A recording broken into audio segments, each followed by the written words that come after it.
Shalom, puji Tuhan. Selamat siang Bapak Ibu, Saudara sekalian.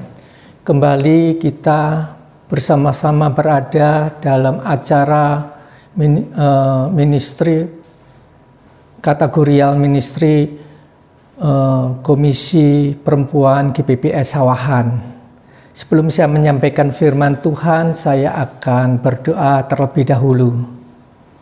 Bapa Surgawi, Bapa yang baik, Bapa yang kami sembah di dalam nama Tuhan Yesus Kristus.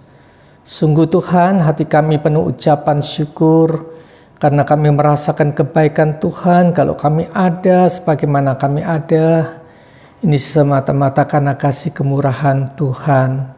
Tuhan, sebelum hamba menyampaikan firman Tuhan, kiranya tuntunan Tuhan, otoritas Tuhan, kuat kuasa Tuhan, urapan Tuhan menyertai hamba, supaya hamba menyampaikan bukan karena hamba, tapi karena tuntunan roh-Mu. Terima kasih Tuhan. Sebentar hamba akan menyampaikan firman Tuhan, urapi hamba, urapi kami semua yang mendengar. Inilah doa kami yang kami panjatkan, kami doakan hanya di dalam satu nama, Tuhan Yesus Kristus. Amin. Saudara, 2 hari lagi kita akan memperingati hari kenaikan Tuhan Yesus ke surga. Oleh karena itu, saya akan menyampaikan firman Tuhan dengan tema kenaikan Tuhan Yesus ke surga. Saya akan membaca dari Injil Lukas pasal yang ke-24 ayat 50 sampai 53. Injil Lukas 24 ayat 50 sampai 53, demikian firman Tuhan. Lalu Yesus membawa mereka keluar kota sampai dekat Betania. Di situ Yesus mengangkat tangannya dan memberkati mereka. Dan ketika Yesus sedang memberkati mereka, Yesus berpisah dari mereka dan terangkat ke sorga. Mereka sujud menyembah kepadanya, lalu mereka pulang ke Yerusalem dengan sangat sukacita. Mereka senantiasa berada di dalam bait Allah dan memuliakan Allah. Amin. Saudara, peristiwa kenaikan Tuhan Yesus ke surga itu tidak banyak dibahas di dalam Alkitab ini. Beda dengan peristiwa kelahiran Tuhan Yesus, peristiwa kematian Tuhan Yesus, peristiwa kebangkitan Tuhan Yesus itu lebih banyak dibahas. Tetapi tentang kenaikan Tuhan Yesus ke surga itu tidak banyak dibahas.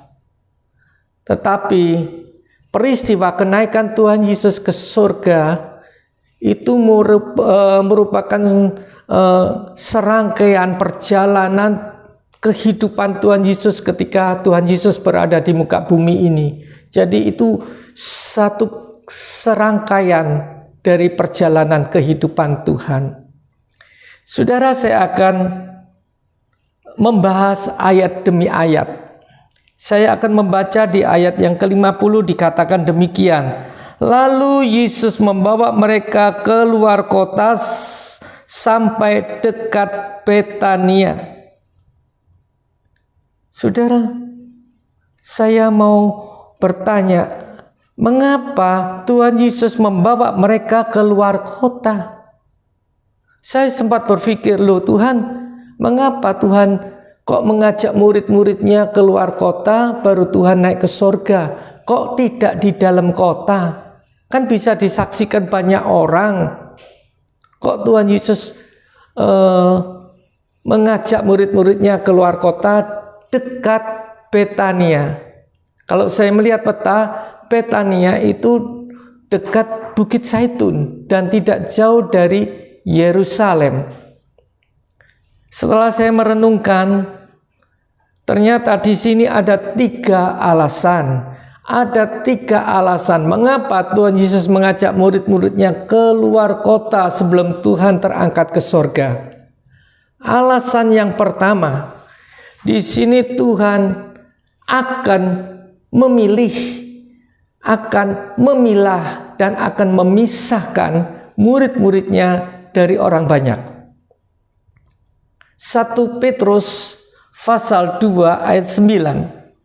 1 Petrus pasal 2 ayat 9, demikian firman Tuhan. Tetapi kamulah bangsa yang terpilih, imamat yang rajani, bangsa yang kudus, umat kepunyaan Allah sendiri, supaya kamu memberitakan perbuatan-perbuatan yang besar dari Dia yang telah memanggil kamu keluar dari kegelapan kepada terangnya yang ajaib. Jadi di sini dikatakan, tetapi kamu lah bangsa yang terpilih, bangsa yang terpilih. Saudara, Allah telah memilih kita. Bangsa yang terpilih, Allah telah memilih kita. Di sini bangsa yang telah dipilih Allah, Tuhan telah memilih kita di antara miliaran manusia yang ada di muka bumi ini. Kita telah dipilih Allah, saudara. Dan dikatakan di sini di ayat ke-9, saya teruskan, imamat yang rajani, imamat yang rajani. Apa artinya? Artinya kita adalah imam di hadapan Allah. Imamat rajani. Kita adalah imam di hadapan Allah. Saudara, dalam perjanjian lama, jabatan imam atau keimaman itu terbatas pada suatu golongan minoritas tertentu saja. Nggak banyak. Jadi kalau ada orang mendapat jabatan sebagai seorang imam, itu adalah orang itu disegani di masyarakat, dihormati, dihargai, karena tidak banyak orang yang mendapatkan jabatan itu. Nah, sekarang apa sih tugas daripada imam itu? Tugas daripada imam yang pertama, imam itu mempersembahkan kurban kepada Allah. Mempersembahkan kurban kepada Allah. Kurban di sini yang dimaksud adalah kurban binatang, yaitu seperti lembu, domba, kambing, dan sebagainya. Dan dulu orang tidak bisa mempersembahkan kurban langsung kepada Allah, kecuali imam yang melakukannya. Itu tugas imam yang pertama. Tugas imam yang kedua apa? Mewakili umatnya untuk berbicara langsung kepada Allah. Mewakili umatnya untuk berbicara langsung kepada Allah. Tapi kini, setelah Yesus lahir, Yesus bangkit, hanya melalui Yesus kita ini sekarang sudah menjadi imam-imam di hadapan Allah. Hanya melalui Yesus kita menjadi imam-imam. Kita orang percaya, kita orang Kristen menjadi imam di hadapan Allah. Kita sekarang bisa berbicara langsung kepada Allah, bisa berdoa langsung kepada Allah tanpa melalui imam. Dan kita tidak perlu melalui imam untuk memberi korban kepada Allah. Saat ini melalui Yesus kita pun bisa mempersembahkan kurban.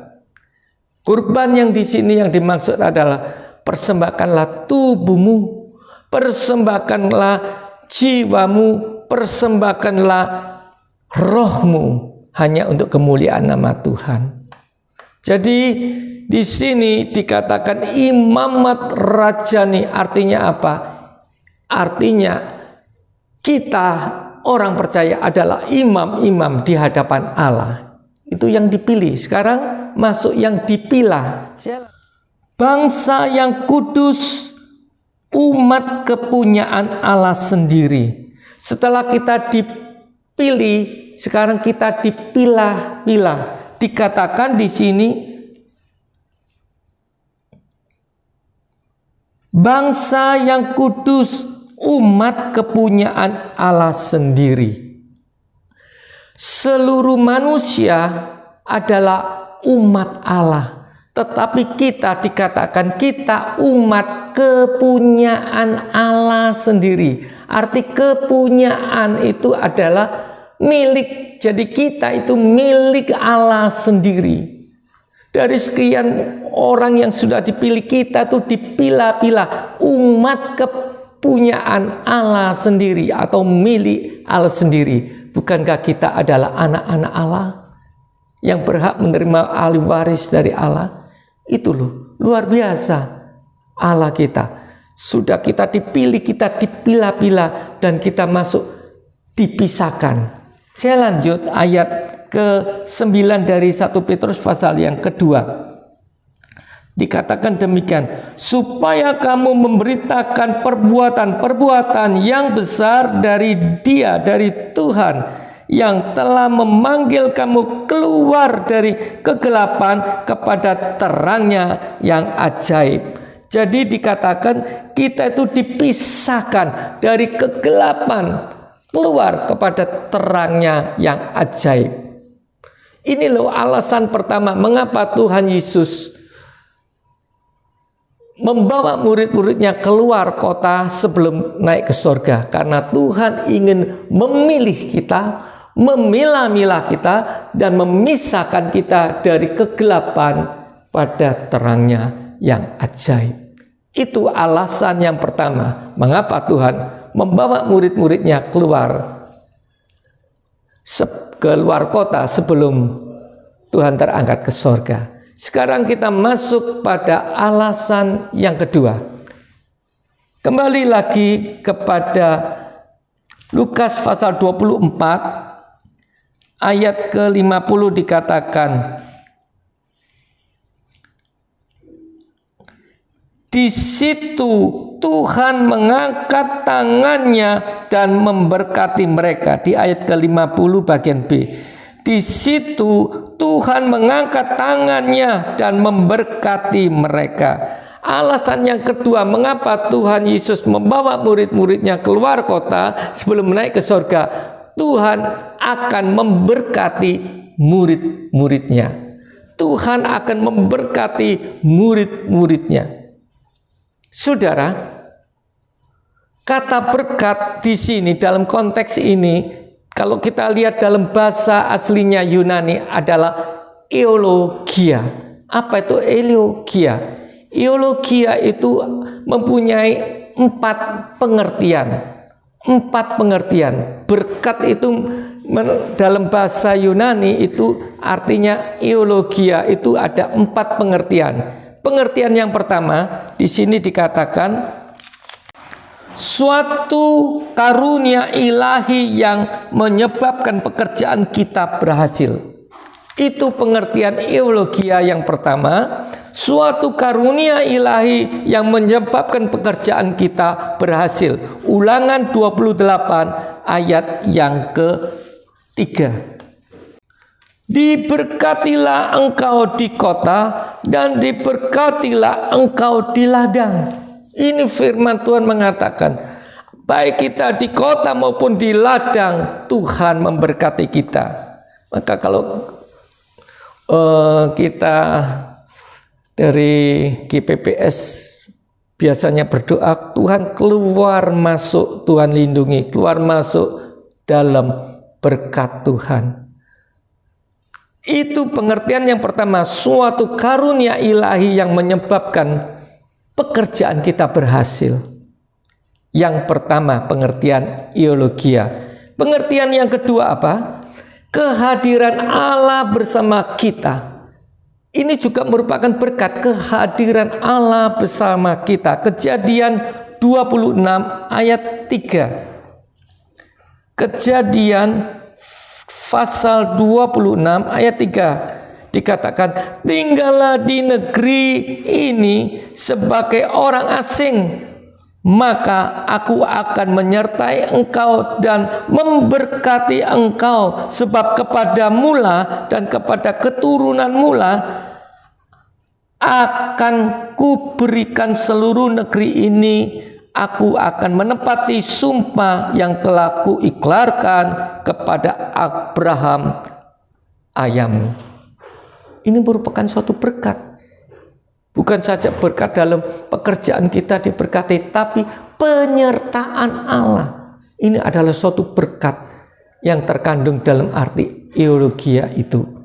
Itu yang kedua. Pengertian eulogia yang ketiga. Pemberian Allah berupa kekuatan, kuasa, dan pertolongan. Saudara, Efesus pasal 3 ayat 16. Efesus pasal yang ketiga ayat ke-16. Demikian firman Tuhan dikatakan, aku berdoa supaya Tuhan menurut kekayaan kemuliaannya menguatkan dan meneguhkan kamu oleh rohnya di dalam batinmu. Oh, saudara, jadi berkat itu juga berupa kekuatan, ada kuasa dan ada pertolongan. Saya ingat, saudara, di dalam Yesaya pasal 41 ayat 10 dikatakan, Yesaya 41 pasal 41 ayat 10. Jangan engkau takut karena aku menyertaimu, firman Tuhan. Jangan engkau bimbang karena aku Allahmu. Aku akan meneguhkanmu, bahkan menolongmu. Aku akan memegang engkau dengan tangan kananku yang membawa kemenangan. Oh, luar biasa. Jadi itu sama identik dengan ayat ini. Tuhan memberikan kekuatan. Tuhan memberikan kuasa. Kuasa untuk apa? Untuk mendobrak masalah yang kita hadapi.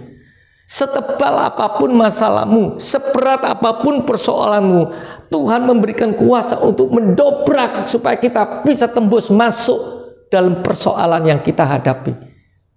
Dan aku akan memegang engkau dengan tangan kananku yang membawa kemenangan. Amin. Ini suatu berkat. Jadi berkat yang dimaksud dalam konteks ini adalah eulogia itu mempunyai pengertian yang ketiga itu. Bukan saja kita diberkati, Tuhan menyertai kita, tetapi kita diberi kekuatan, diberi kuasa untuk mendobrak. Kuasa itu apa? Berupa mendobrak setiap persoalan, setebal apapun, serumit apapun masalahmu, setebal tembok apapun bisa diterobos dengan kuasa yang Allah berikan dan pertolongan. Luar biasa, bukan? Dan arti eulogia yang keempat, berkat yang keempat itu apa? Pekerjaan Allah di dalam dan melalui kita untuk menghasilkan kebaikan. Saya ulangi, pekerjaan Allah di dalam dan melalui kita untuk menghasilkan kebaikan. Filipi pasal 2 ayat 13. Karena Allah lah yang mengerjakan di dalam kamu baik kemauan maupun pekerjaan menurut kerelaannya. Luar biasa dikatakan Allah itu mengerjakan di dalam kamu dan baik kemauan maupun pekerjaan menurut kerelaannya. Kalau kita bandingkan dengan Roma pasal 8 ayat 28 dikatakan Allah turut bekerja di dalam segala hal untuk mendatangkan kebaikan bagi kamu. Allah turut bekerja. Coba saudara renungkan kata-kata ini. Allah turut bekerja. Artinya apa? Artinya kita harus bekerja dahulu baru Allah turut bekerja. Nggak mungkin kalau kita nggak bekerja lalu Allah turut bekerja. Makanya kita harus bekerja lebih dahulu baru Allah turut bekerja artinya.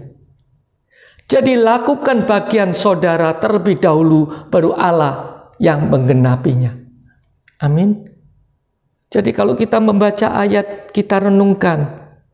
Bukan kita lewat begitu saja, Allah turut bekerja. Semua orang banyak berkata, Allah turut bekerja di dalam segala hal untuk mendatangkan kebaikan bagi kita semua.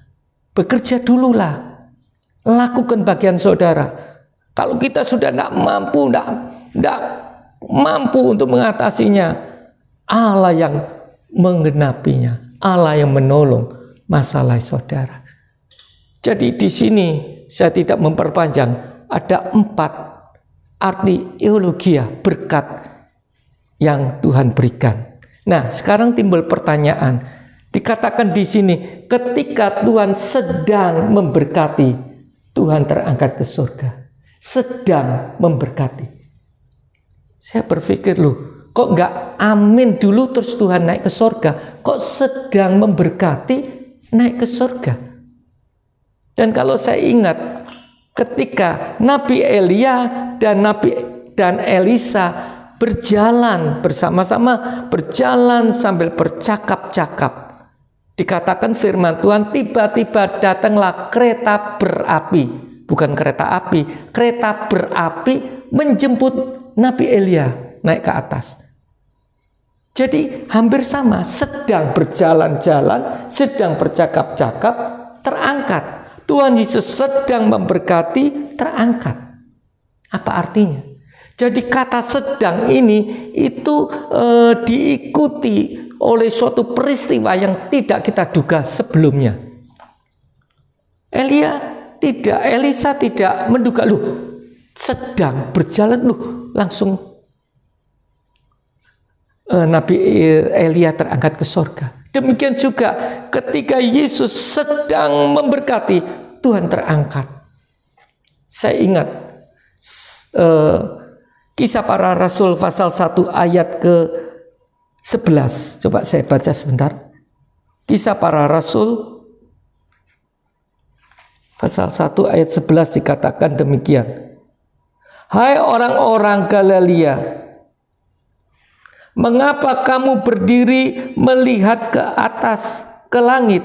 Yesus ini yang terangkat ke surga, meninggalkan kamu, akan datang kembali dengan cara yang sama seperti kamu melihat dia naik ke surga.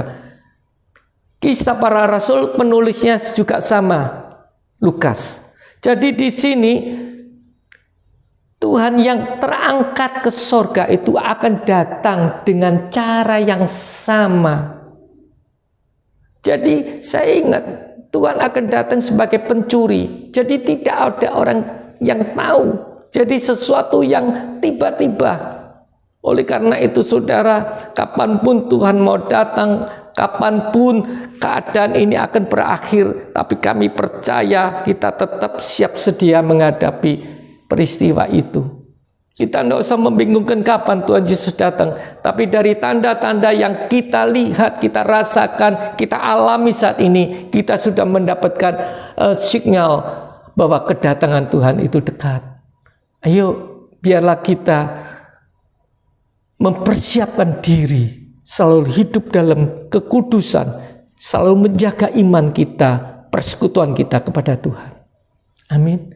Saya tidak lama di bagian kedua. Jadi alasan yang kedua, mengapa Tuhan mengajak murid-muridnya keluar kota sebelum Tuhan naik ke surga? Karena Tuhan ingin memberkati murid-muridnya. Masuk bagian yang ketiga, alasan yang ketiga, mengapa Tuhan Yesus mengajak murid-muridnya keluar kota sebelum Tuhan naik ke surga? Yang ketiga dikatakan demikian. Injil Lukas pasal 24 ayat 52. Sekarang ayat 52. Mereka sujud menyembah kepadanya, lalu mereka pulang ke Yerusalem dengan sangat sukacita.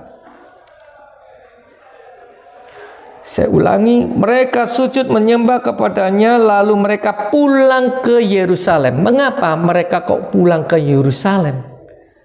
Jangan tinggalkan Yerusalem. Alasan yang ketiga, jangan tinggalkan Yerusalem. Setelah kamu keluar, kembali ke Yerusalem. Yerusalem itu apa? Yerusalem dalam arti secara jasmani adalah pusat keramaian kota, pusat perdagangan, pusat kebudayaan, pusat segala aktivitas-aktivitas yang ada di Yerusalem. Kota Yerusalem itu, kalau saya lihat sejarah Alkitab, itu sudah menjadi ibu kota sejak Raja Daud sampai sekarang. Bahkan sampai sekarang kota Yerusalem itu diperebutkan. Saya ketika pertama kali menginjak tanah kota Yerusalem, rasa hati ini bergetar, saudara. Saya merasakan bagaimana perasaan itu tidak bisa saya lukiskan. Begitu luar biasa, saudara. Apalagi ketika kita menyanyikan Avanu Shalom Alaihim, Avanu Shalom Alaihim, tanpa terasa air mata mengalir. Begitu suci. Itulah kota Yerusalem yang sedang diperebutkan. Dan kalau kita melihat, saudara, saat ini berapa banyak anak-anak yang berada yang ada di Ukraina itu sudah ditarik kembali ke Yerusalem dan dijemput oleh Menteri Israel Netanyahu. Firman Tuhan menggenapi, firman Tuhan digenapi. Aku akan menarik semua bangsa-bangsaku datang ke Yerusalem sebelum aku datang. Ayo saudara, itulah arti Yerusalem secara jasmani. Sekarang arti Yerusalem secara rohani apa? Arti rohani Yerusalem adalah surga. Surga. Ada pujian saya ingat itu. Oh Yerusalem, kota mulia, hatiku rindu ke sana. Oh Yerusalem, kota mulia, hatiku rindu ke sana. Tak lama lagi Tuhanku datanglah. Ayo saudara, enggak lama lagi Tuhan akan datang. Oleh karena itu, apapun kondisi keadaan saudara saat ini, jangan tinggalkan Yerusalem. Jangan tinggalkan persekutuan-persekutuan, ibadah-ibadah yang ada. Karena kedatangan Tuhan sudah dekat. Saya tidak memperpanjang firman Tuhan. Jadi ada 3 alasan mengapa Tuhan mengajak murid-muridnya keluar kota sebelum Tuhan naik ke surga. Alasan yang pertama, Tuhan ingin memilah-milah dan memisahkan murid-muridnya dari orang banyak. Yang kedua, Tuhan akan memberkati mereka dengan 4 pengertian berkat eulogia itu. Dan yang ketiga, alasan ketiga, harus kembali ke Yerusalem. Jangan tinggalkan Yerusalem. Artinya apa? Tetap kita hidup dalam persekutuan Tuhan, menantikan kedatangan Tuhan untuk yang kedua kalinya. Amin. Saya akan berdoa. Bapak surgawi, Bapak yang baik, Bapak yang kami sembah dalam nama Tuhan Yesus. Hamba sudah menyampaikan firman. Secara manusia hamba terbatas, tapi kami percaya, hamba percaya bila Roh Kudus saja yang memberikan pengertian lebih dalam, memberikan pengertian lebih dalam supaya kami lebih mengerti lagi akan makna akan firman Tuhan. Dan ajarkan kami bukan hanya mendengarkan firman ini, tetapi biarlah mampukan kami untuk melakukan firman itu. Berkati kami, berkati semua yang mendengar saat ini, dan kami percaya Tuhan akan memberkati kami dalam kondisi apapun. Tuhan tetap memberkati dan menyertai kami. Terima kasih Tuhan, inilah doa kami yang kami panjatkan, kami doakan hanya di dalam satu nama, Tuhan Yesus Kristus. Amin.